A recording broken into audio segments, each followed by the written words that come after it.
The penthouse air in Gangnam was always 5 degrees colder than the street below. A calculated chill that mirrored the man who lived within its glass walls. Zendaya adjusted the strap of her leather kit, her fingers tracing the sharp, jagged edge of a tailor's chalk as she stepped off the elevator. She had been warned by the handlers that Woo-jin did not like to be touched, nor did he like to wait. Time, in his world, was a currency paid in blood or silence. As the doors slid open with a silent, predatory hiss, she was met not by a man, but by a silhouette. He stood against the floor-to-ceiling glass, the Seoul skyline bleeding neon blues and reds across his broad shoulders. He didn't turn. He didn't acknowledge the rhythmic, confident click of her heels on the polished black marble.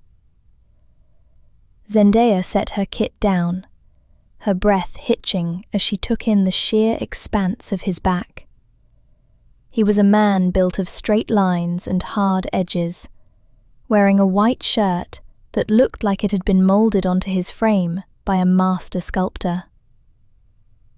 3 minutes late, he said. His voice was a low, gravelly vibration that seemed to travel through the floorboards rather than the air. It was a voice accustomed to ending lives and starting wars. Zendaya didn't apologize. She had learned early in her career that men like Woo-jin smelled apology like a scent of blood. Instead, she draped a measuring tape around her neck and stepped directly into his personal space, a move that would have made a seasoned assassin hesitate. The scent of sandalwood and something sharp and metallic, perhaps gun oil, perhaps old coins, hit her. It was intoxicating and inherently dangerous. She pulled a swatch of charcoal wool from her bag, holding it up to the dim light. "The charcoal will absorb the light," she said, her voice steady, despite the frantic hammering in her chest. "It makes you look like a shadow. People fear what they can't quite see." Finally, Woo-jin turned. His eyes were not the cold, dead voids she had expected. They were intelligent, piercing, and currently fixed on her with a clinical intensity that felt like a physical weight. He looked at her dark skin, the sharp lines of her blazer, and the way she refused to lower her gaze. A ghost of a smirk played at the corner of his mouth, the first sign of life she had seen in him. It was the look of a man who had finally found a puzzle worth solving. He didn't move as she stepped closer to measure his inseam. The tension in the room was thick enough to be sliced with her shears. She could feel the heat radiating from him, a stark contrast to the chilled air of the penthouse. Every time her knuckles brushed his skin, a small spark of electricity jolted through her, a reminder of the volatility of their proximity. He was the most powerful man in the city, a ghost who pulled the strings of the underworld. Yet here he was, letting a girl from Brooklyn decide how the world would perceive his majesty. She reached up to measure his shoulders, her face inches from his. He didn't blink. He didn't breathe. Just as she was about to pull away, his hand shot out, gripping her wrist with a strength that was terrifying, yet strangely controlled. His eyes searched hers for a flicker of fear. He found only curiosity. Slowly, he released her, his gaze dropping to the small silver locket hanging from her neck. "Don't get too close, Zendaya," he whispered. "You might see something you can't unsee." The next 3 weeks were a choreographed dance of silence and silk. Zendaya became a permanent fixture in the Dragon's Den, as the locals called Woo-jin's headquarters. She wasn't just a stylist anymore. She was a sculptor, molding the public image of a king. She chose fabrics that didn't wrinkle under the pressure of a shoulder holster, and colors that hid the stain of wine, or worse. Woo-jin was a man of few words, but his silence was a language she was beginning to translate with startling accuracy. A twitch of the jaw meant he was displeased with a deal. A subtle, almost imperceptible lean toward her meant he was listening to her opinion on more than just lapel widths. She was pinning the hem of a midnight blue tuxedo when the heavy oak doors of the study burst open. A man drenched in sweat and terror stumbled in, followed by two of Woo-jin's silent, stone-faced enforcers. Zendaya didn't move. She kept her head down, her fingers steady as she pushed a pin through the heavy, expensive wool. She felt Woo-jin's body stiffen beneath her hand, the muscles in his shoulder turning to iron. He didn't even look at the intruder. He kept his eyes fixed on her reflection in the full-length mirror, watching the way her dark fingers moved against the fabric. "Out!" the intruder gasped, pointing a trembling, sweaty finger at Zendaya. "She shouldn't be here for this. This is family business." Woo-jin didn't even turn around. He reached out and placed a hand on Zendaya's shoulder, a gesture that was both a shield and a claim of ownership. "She stays," he said, his voice like cracking ice on a frozen lake. "She is the only one in this room who knows how to keep a secret. Now, tell me why the docks are empty, and why my cargo is sitting in a warehouse that isn't mine." Zendaya felt the shift in the room's atmosphere. The air grew heavy with the scent of impending violence. She continued her work, her movements methodical and rhythmic, though her heart was drumming a frantic, terrified rhythm against her ribs. She was a ghost in the room, a fly on the wall of a world she had no business inhabiting, yet she felt a strange, intoxicating sense of belonging. As the man stammered out a pathetic explanation about a hijacked shipment and rival gangs, Zendaya noticed something that chilled her more than the conversation. Woo-jin wasn't looking at the man pleading for his life. He was looking at her hands. He was fascinated by her calm, by the way she didn't flinch when the man was dragged out by his collar, screaming for mercy that would never come. When the doors finally closed, the silence that returned was different. It was intimate, heavy with the weight of shared secrets. Woo-jin looked down at her, his hand still resting on her shoulder. The heat of his palm seeped through her shirt, grounding her. He leaned down, his lips brushing the shell of her ear. "You didn't run," he noted, a question hidden in the statement. "I've seen monsters before, Woo-jin," she replied, finally looking up. "Most of them wear suits that fit much worse than yours." He laughed then, a short, dry sound that felt like a rare gift. But as he turned back to the window, she noticed a small, dark smudge on the cuff of his white shirt. It wasn't ink. It wasn't wine. It was a single, perfect drop of fresh blood that hadn't been there a moment ago. The blood on the cuff was never mentioned, but it changed the molecular structure of their relationship. Zendaya began to notice the subtle, jagged cracks in Woo-jin's iron facade. He was a man who slept 4 hours a night, who drank tea like it was a bitter medicine, and who looked at his own reflection with a quiet, simmering hatred that made her heart ache. One evening, as she was organizing his tie collection, she found him sitting in the dark of his library, a glass of amber liquid untouched on the table beside him. He looked smaller in the shadows, less like a god of the underworld, and more like a man drowning in a sea of his own making. The weight of his crown was visible in the slump of his shoulders. "Why do you do it?" she asked, stepping into the room. She didn't turn on the light. The moonlight through the window was enough to highlight the sharp planes of his face. "Do what?" he asked, his voice barely a whisper. "Live like this, in a fortress of silk and stone, waiting for someone to find a flaw in the armor. You spend every waking moment preparing for a strike that hasn't come yet."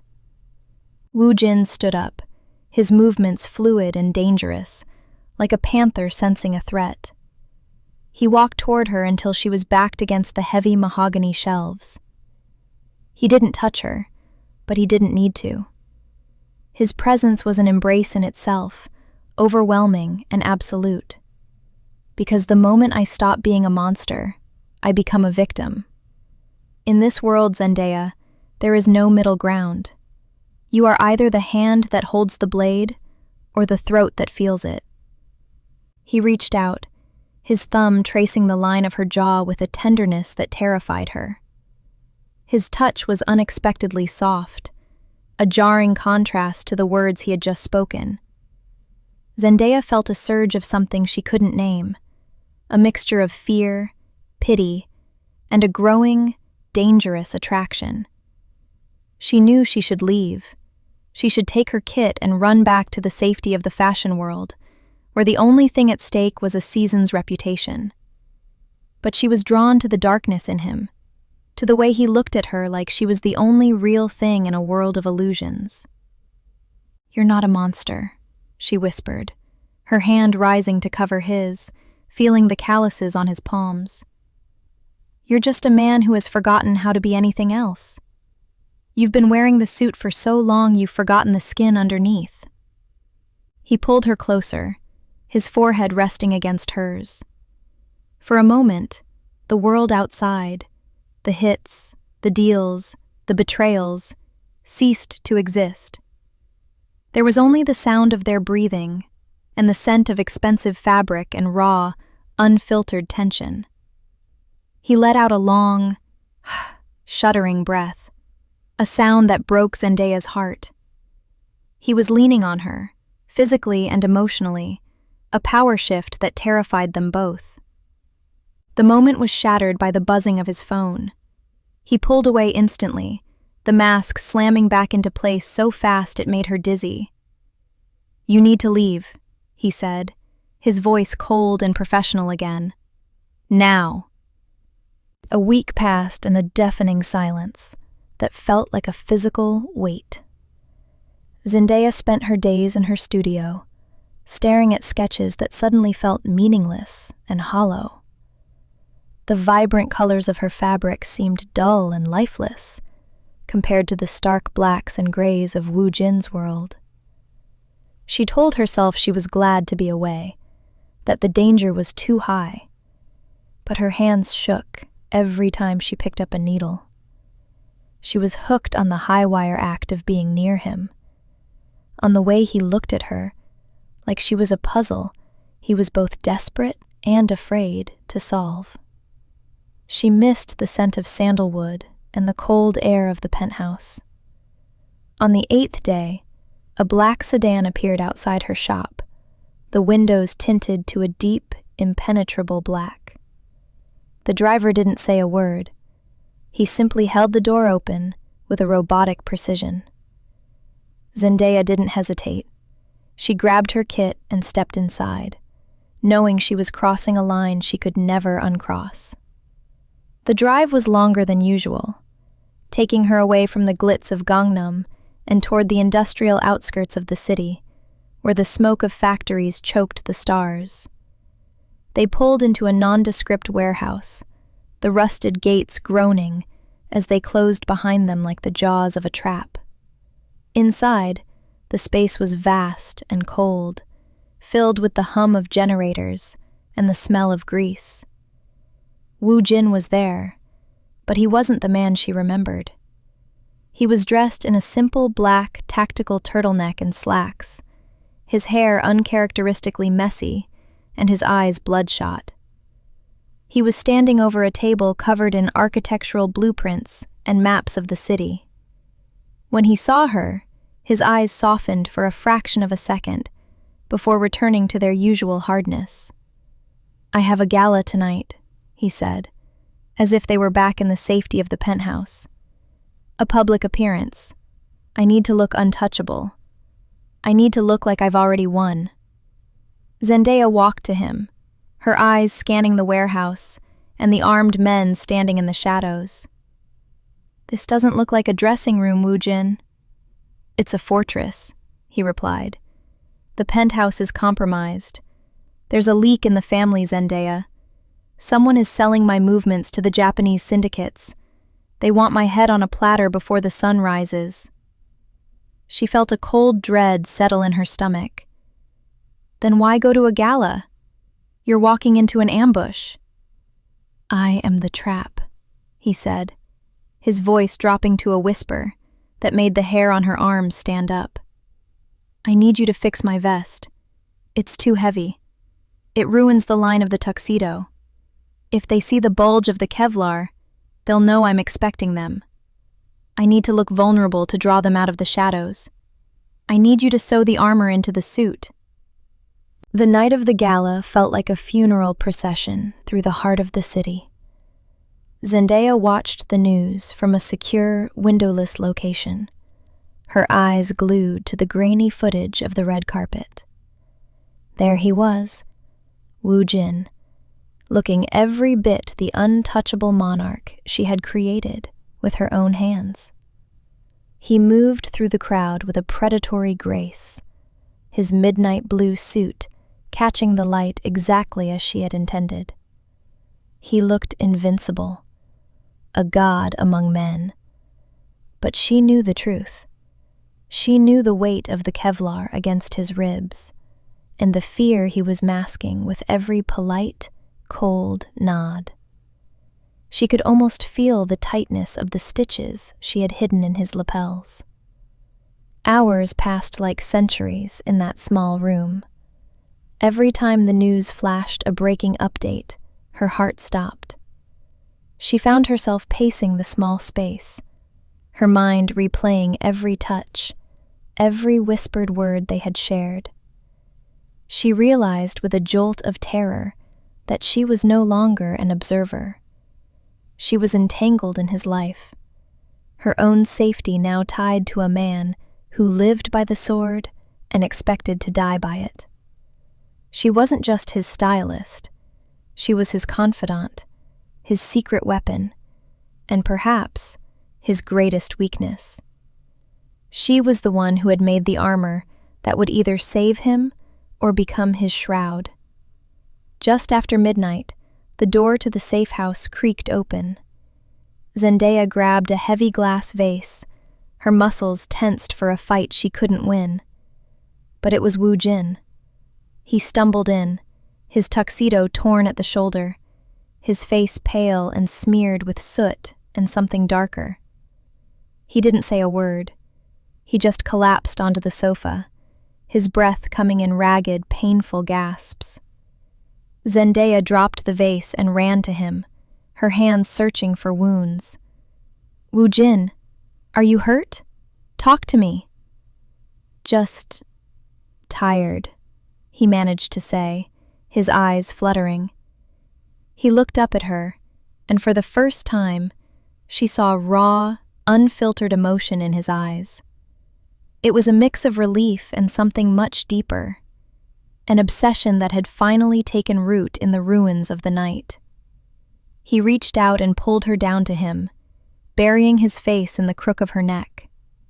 He held her with a desperation that was almost painful, his hands gripping her waist as if she were the only thing keeping him from drifting away into the dark. "It's over," he whispered. "The leak is gone. But the war is just beginning. They know I have a heart now." Zendaya held him, her fingers stroking his hair, feeling the pulse in his neck. She felt a shift in the power dynamic. He was the boss, the man who commanded armies, yet here he was, seeking solace in her arms. But then, as her hand brushed her kit on the floor, she saw something. a device she had found in the lining of his old jacket weeks ago and forgotten. A device that was currently glowing with a soft blue light. The device sat on the coffee table, a small black rectangle that felt like a live bomb. Zendaya looked from the device to Woo-jin's face, which had transformed back into the terrifying mask of the Mafia boss. The intimacy of the previous moment vanished, replaced by a tension so sharp it felt like a physical blade between them. "I found it," she said, her voice shaking. "In your charcoal suit. 2 weeks ago.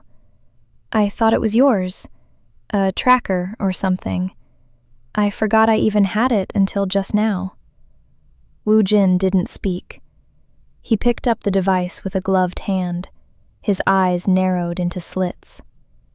He pressed a sequence on the side, and a small screen flickered to life, casting a ghostly glow on his face. He scrolled through lines of encrypted data, his jaw tightening, until the bone looked like it might snap. Zendaya watched him, a sense of impending doom rising in her throat. She had found his darkest secret, though she didn't know the depth of it yet. "This isn't a tracker," he said, his voice a low, dangerous hum that made the room feel smaller. "It's a ledger, a digital record of every payment made by my family to the Seoul Metropolitan Police and international authorities over the last 10 years. But it's more than that. It's the Ghost Program, a list of people my father paid to have disappeared, not killed, but relocated and given new identities. People who were supposed to be dead, but were actually being kept as leverage against the world." He turned the device toward her, his eyes fixed on hers. "Look at the names, Zendaya." Her eyes scanned the list, names of politicians, rival bosses, and then a name she recognized. Her breath left her body in a sudden, violent rush. There, near the bottom of the list, was her own father's name, Marcus Vance, the man who had allegedly died in a warehouse fire in New York 15 years ago. The man whose death had sent her and her mother into a spiral of poverty and grief that had defined her entire existence.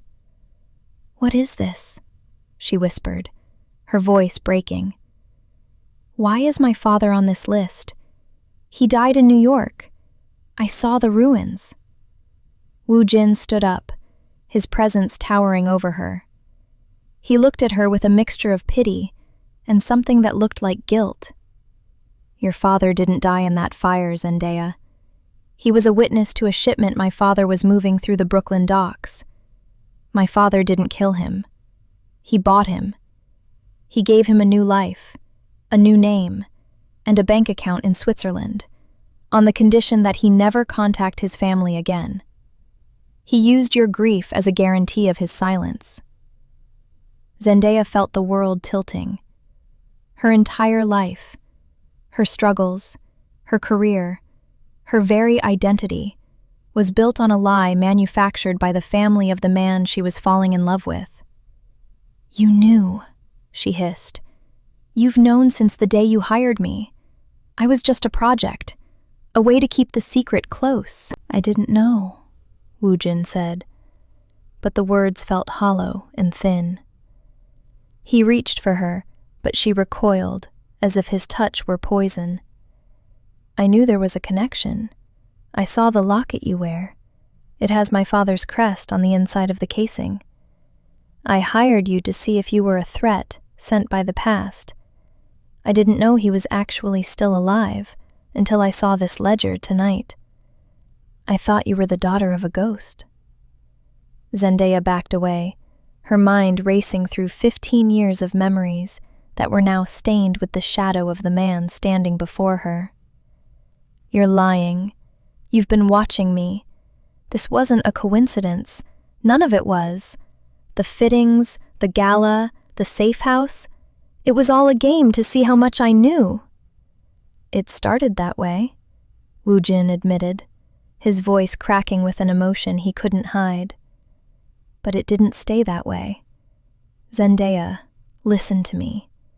My father is the one who did this. I am trying to destroy everything he built because of things like this. That list. It's the fuel I need to burn it all down, including him. By keeping me close? By making me love you while you held the key to my father's grave? She was screaming now, the pain of 15 years of mourning turning into a sharp, jagged rage. She grabbed her kit, her hands trembling so violently she could barely zip it shut. I'm leaving. I'm taking this ledger, and I'm going to the police. I'm going to find the man who sold my life for a new one. Woo-jin moved with a speed that blurred. He was at the door before she could reach it, his hand flat against the wood. You can't. If you leave with that, my family's cleaners will kill you before you reach the corner. And if you find your father, he won't be the man you remember. He chose to leave, Zendaya. He took the money. He took the life of a coward over the love of a daughter. I don't believe you! He grabbed her shoulders, forcing her to look at him. His eyes were desperate, pleading. Then look at the final column on the ledger. The monthly payments. They haven't stopped, Zendaya. He's been taking money from my family for 15 years, while you worked 3 jobs to pay for design school. He didn't just leave. He sold you for a monthly check. The silence that followed was deafening. Zendaya felt the rage drain out of her, replaced by a cold, hollow emptiness that was worse than the anger. She looked down at the device. The numbers were there, the dates, the bank accounts.